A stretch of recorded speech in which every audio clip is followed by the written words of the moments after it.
Today I'm going to talk to you about materialism and how it has a negative effect on society. It destroys friendships, it destroys lives even, and people end up killing themselves in the pursuit of wealth, but at the end of the day, I think it's not worth it. Alright, now I'm going to tell you about one of my housemates. He lives in the room next door to me.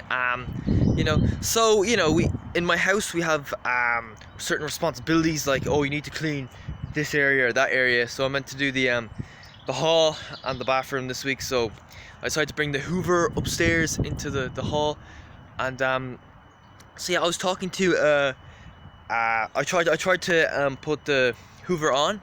I tried to Hoover the floor, but it wouldn't work. So I knocked on my housemate's door and I asked how it works, and then he got really angry at me, and he said you have to clean it out or empty out the engine or the machine before you can actually start to Hoover. And he said, oh, I could have fucked up the engine, and he got really angry at me. But the thing is, well, I didn't fuck up the engine. I did no damage to the Hoover whatsoever. Even if I did damage the Hoover, I would have gone to shop and buy him another one straight away. And also, he said to me that, oh, I mentioned on the group chat that you have to clean out the Hoover before using it. Well, I looked through the group chat and I couldn't find a message where he said that. And the thing is, maybe he did put a message on the group chat before I came to the house, but then again, I didn't see it. How was I supposed to see it, And yeah, he's sulking. He wouldn't talk to me for like a few days, and it was just ridiculous over nothing, pretty much, Anyway, that's what it's like. So next point. Yeah, I have a friend called Brandon. I used to think he was a minimalist, but then again, I've joined this group chat, and I'm starting to see a different side of Brandon. I think he's changed a little bit. First of all, there's a guy on the group chat called Michael. Never spoke to him before, but he put up a comment saying, who wants to be a millionaire? And then Brandon puts this image of a baby putting his hand up. So yeah, Brandon wants to be a millionaire. So if you want to be a millionaire, you can't call yourself a minimalist. That's very hypocritical. Now, I consider myself to be a moderate minimalist. I don't think I'm extreme in any way. I'm not the type of guy who like to live in a tent or anything like that. I do live in a house, but I am quite frugal compared to most people my position. So what else? So yeah, Michael himself spoke about what he had to do in order to get his own business, to be able to pay peasants to work for him, as he calls them. And so yeah, he was an aerospace engineer. He's fixing helicopters. It's funny how you could do that at the age of 16. He must have been doing like an apprenticeship. Here I am, I'll be 24 next month, and I work at Spar. So it's fair to say I'm a little bit behind. I'm not quite as ambitious as this guy, but so yeah, here's his daily routine. So wake up at 5 a.m, work from 6 a.m to 3 p.m, then come home for a 30-minute nap, then train from 4 to half 5. I'm assuming that's running, but I'm not 100% certain. I think there's cyclists in that group as well, to be honest. Oh, damn, wind is blowing my notes away. And then he would work on his business from 6 to 12, midnight. So yeah, he's only getting 5 hours sleep at night and then half hour sleep during the day. He's not getting enough sleep. It's a very unhealthy way to live. This to me is hell. Or I'm never going to go down this path. I can't set up my own business because I don't have that work ethic. I have enough work ethic to work a job, but that's about it. At the moment, I'm only working part-time. I'm doing like 20 hours a week. I'm still making enough money, Okay, so now he pays peasants to work for him, and he still works 10 to 12 hours a day. Alright, now we got into an argument about barefoot running. And I was saying doing a little bit of barefoot running is beneficial for a guy with a foot injury. And then he says stuff like, oh, I'll race in a 400-meter race and we'll see who wins. You run barefoot, I run in shoes. Well, the thing is, I haven't actually ran in 7 months, and yeah, so I don't think that'll work out too well. I do think he'd win that race with something to do barefoot running. And he seemed to take what I was saying out of context. I was just saying doing a little bit of barefoot running will help strengthen your feet. I'm not saying it's going to make you run much faster or anything like that, I'm certainly not suggesting you race in bare feet. I've never run a race in my bare feet in my life. I've seen people do it. But yeah, I used to do just a little bit of barefoot running, like 10 minutes a day of barefoot running, just to strengthen the feet. And it did work. It cured my plantar fasciitis. And you know, anyway, I felt like that argument had gone on too long, so I said to him, this argument has gone on too long, can we talk about something else? And he said, yeah, bank accounts. And then he put up an image of a guy drinking some tea, and it said, stop talking, peasant. And I'm like, Jesus. So yeah, this guy is obviously quite successful in the business world, but he looks down upon people like me. And I don't know, I'm surprised this guy even knows anything about me, but maybe he knows I work at Spar, maybe he knows I'm from Ireland. You know, Ireland is a peasanty country apparently. Not really.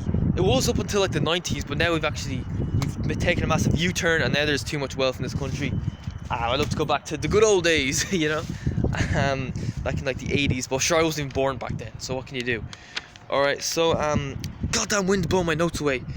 So, yeah, so I can't become a businessman because, number one, I don't want to get rich. Number two, I'm not ruthless enough. Yeah, that's the thing.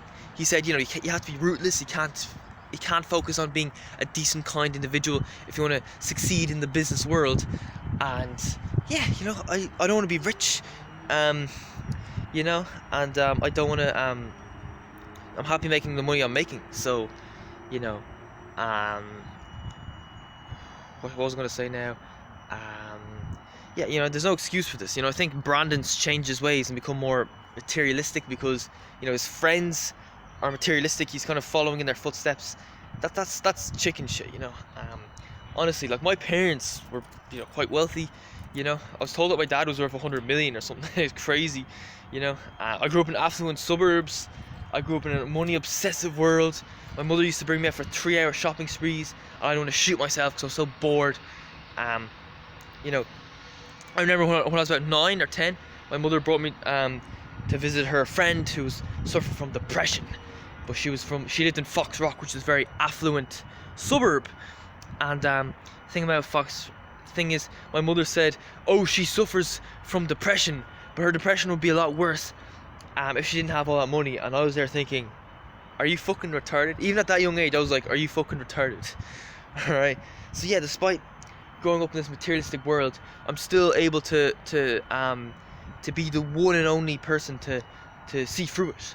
You know what I mean? So right now I still live in Dublin. I've moved to a cheaper suburb of Dublin on the north side, but I feel like Dublin is not the right place for me because, you know, Dublin from a minimalist point of view is like the biggest shithole in Ireland because it has the highest wages, the highest rent, the most concrete, the most buildings, it's the most urban built up area. So yeah, I want to move out. I'll tell you the truth, in January I was going to move out. I was going to move into a place called Athlone in the Midlands of Ireland. You know, but I decided not to because, you know, coronavirus was too strong.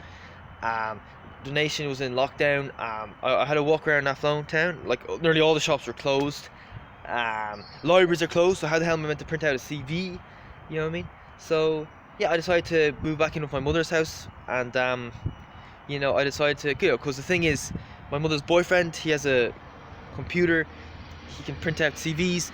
I decided to get him to print me out some CVs, and after 2 days I got a job in Spar.